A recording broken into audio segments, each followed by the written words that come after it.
Fish on, fish on. What have we got here? Fish on, fish on. Ooh, ooh, what's that? Now then, today I am doing some fishing on a place I've never fished before. I was up for hours last night scanning every inch of Google Maps in my area, trying to find somewhere cool to fish, and I have found just the spot today. I can't actually believe what we have in the net here. This is so rare.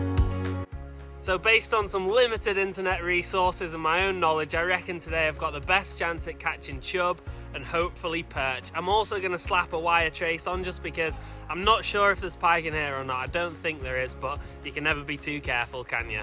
Now I'm going to kick things off with the headbanger cranky shad just because I think I'm going to need something with a bit more of a size profile to cut through this huge amount of dirty water. The visibility is awful.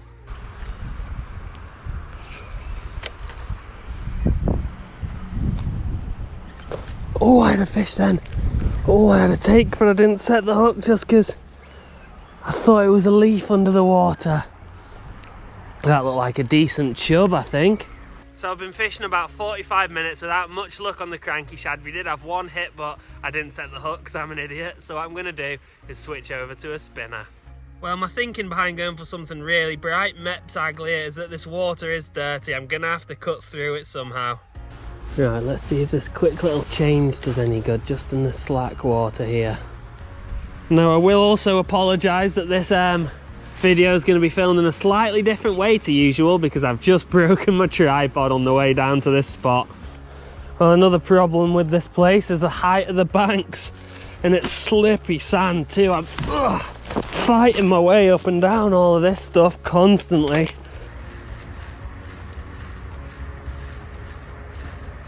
I think especially considering we've had a bite from one, chub are by far the most likely species we're going to catch today. And especially when you fish in places you really don't know anything about, there's always the chance of the unexpected.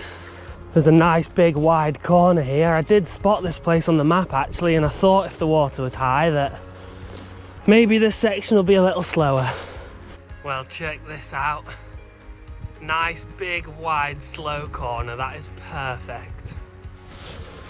Come on. It is really going to be like a lottery if we get a bite in here. Just got no idea what it's going to be. There could even be trout in here. I don't think there are many. See that big fallen tree over there? There's just so much structure in the water around here.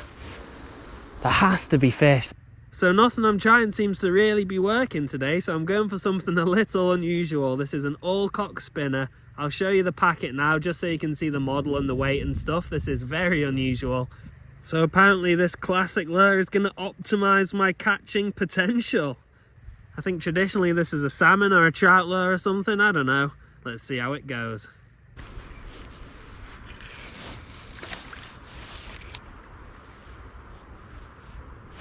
Fish on, fish on. Ooh, ooh, what's that? What is that? Is that a pike? My drag's too tight, or it was a little too tight. Ooh, that looks like a decent fish. That does look like a decent fish. Oh, that is strong. That is a strong fish. Now, I was not expecting that. I was not expecting that at all. Oof, come on. It's not huge, but it's a nice river fish. It's very gently hooked though. Very gently hooked indeed.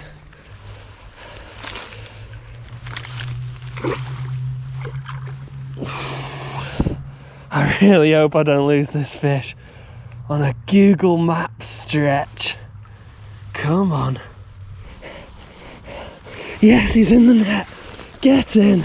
Wow, we have a very unexpected, fairly sizable pike in the net. Just giving it a good old rest before we lift it out and show you.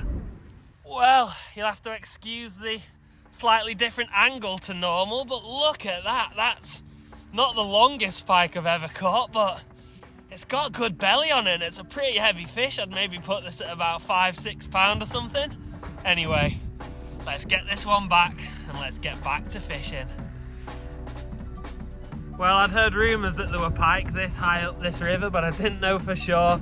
But now I do. So now I know there's pike here. I'm very glad about my decision to slap a wire trace on, and yeah, I'll continue fishing one with the hope of maybe bumping into something a bit bigger. For those of you wondering what trace I'm using, it's a 26-pound Western leader. I got these wire traces from Jerry's in Morecambe. Highly recommend you check it out if you're in the area. All sorts of pike fishing gear in there. Well, that actually went surprisingly well. I caught that pretty much straight away on this classic spinner. That's really cool, and to be fair, I'm loving its action, the way it just glides through the water. I don't know if you can see that. It's a really fun thing to use. In case you're interested, the rod I'm using today is the Rigged and Ready X5 Adventure. I've been using this a lot lately. Packs down really small, multi-piece travel rod. So many different fishing options because of the different tips, and you can even fly fish with it. It is the multi-tool of fishing rods.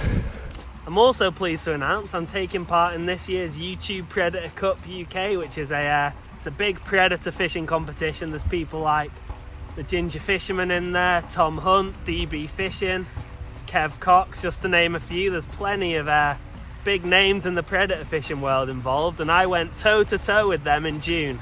There's an episode released every single week now until Christmas, and I'll leave a link to where you can watch those in the description below. If you do decide to head over and watch, then I'd appreciate you getting in the comments and letting everyone know who you're supporting, letting people know you're on Team Adventure Fishing UK. So I've just been talking to a dog walker who's claimed to have seen an absolutely huge pike in this stretch of river a couple of years ago. I mean, there's only so much you can trust a dog walker, especially fishing.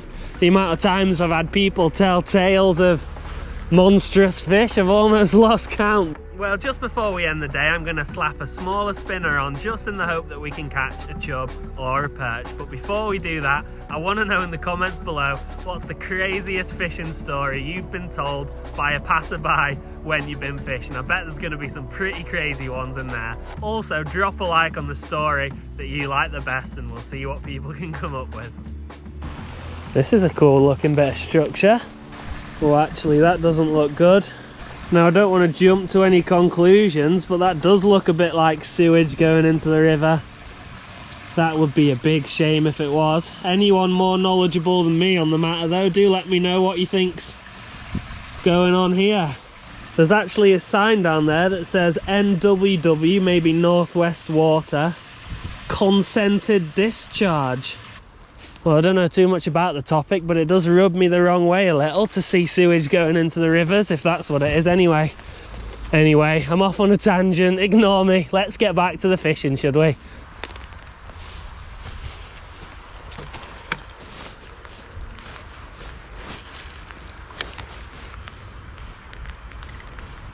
Fish on, fish on.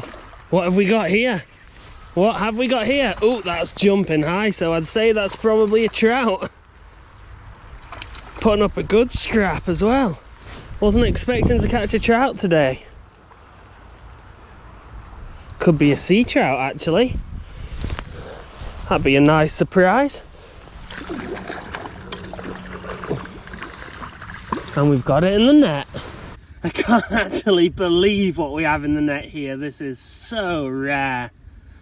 So normally I'd hold a fish like this up for a picture, but these aren't actually in season, so we're just gonna slip it back. But look at that. That is an absolutely beautiful sea trout. These fish are so rare, especially on this river.